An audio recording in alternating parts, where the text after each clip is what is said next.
Hola, me gustaría introduciros al maestro Krishna Godhania. Él es el principal instructor para todo el mundo del sistema Warriors Eskrima, y queríamos hacerle algunas preguntas. Krishna, what do you think the main features of Warriors Eskrima are? Okay, well, it's a well-rounded system. So we cover, as you can see on the logo, different things like projectiles, flexible weapons, double-handed weapons like a staff, or double stick, spada dagger, knife, single stick, and empty hands. And we have a lot of principles that we use, such as the characteristics of the weapon principle. So when we teach, we always look at what is the characteristic of the weapon. Is it an edge weapon, a non-edge weapon?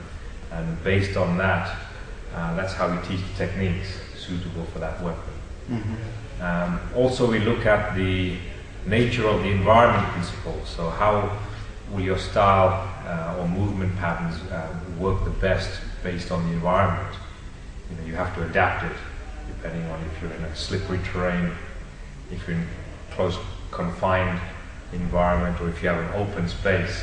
So we use different techniques and training methods from the system based on these principles. Mm-hmm. And speaking about the knife, what do you think is the basics of the training with the knife? Yeah, with the knife, we start off with reading body language.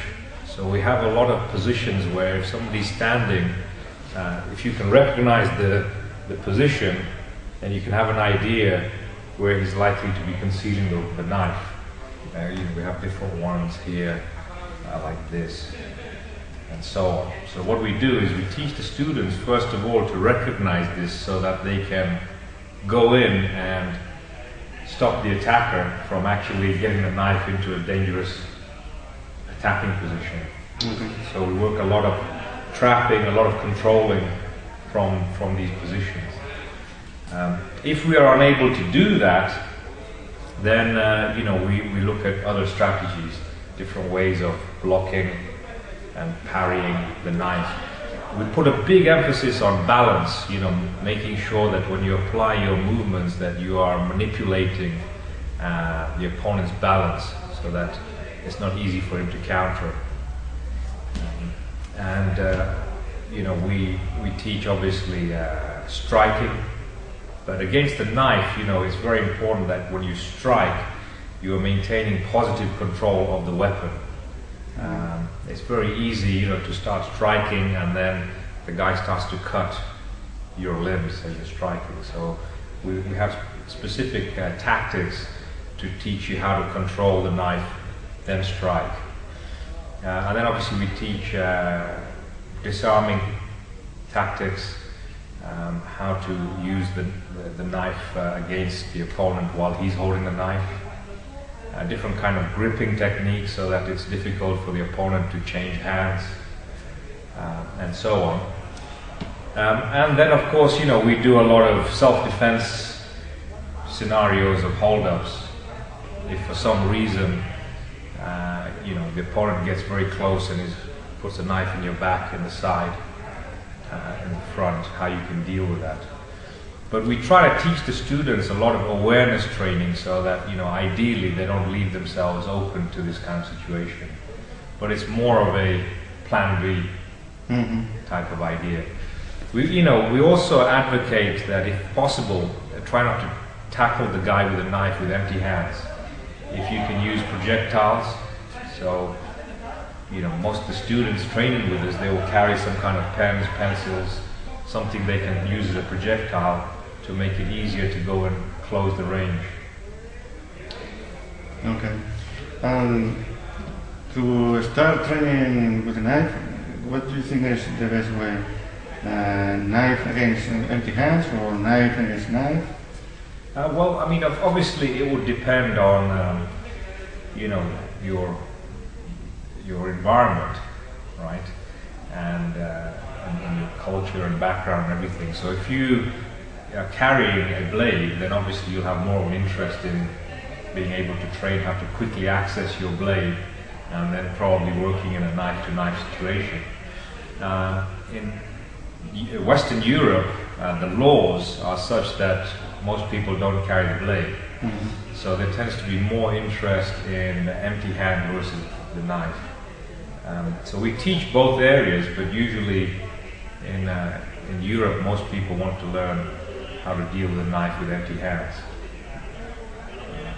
But you know, you have to have both. It's very important that you don't only focus on one area. You know, train knife to knife and empty hand versus knife. From there, a lot of the knife to knife techniques we teach, we adapt to things that people carry on them.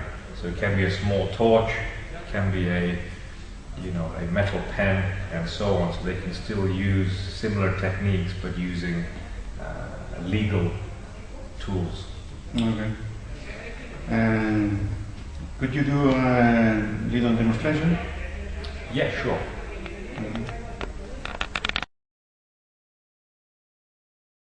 It's holstered underneath the clothing, or it hooks the knife, is this. Pin this to here.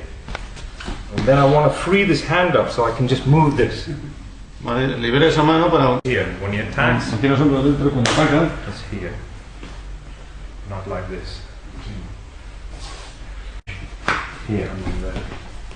Vale. So I can bend this elbow in order to 6, come back. If I can't, and he comes here. If he doesn't counter here, I can saluting motion to defend this attack here. Pull in, hit with this part of the hand, edge of the hammer fist. Here.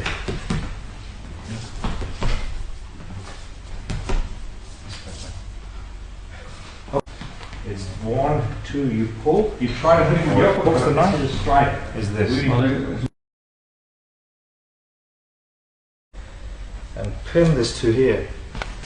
And then I want to free this hand up so I can just move this. Vale, libera esa mano para... And then to here.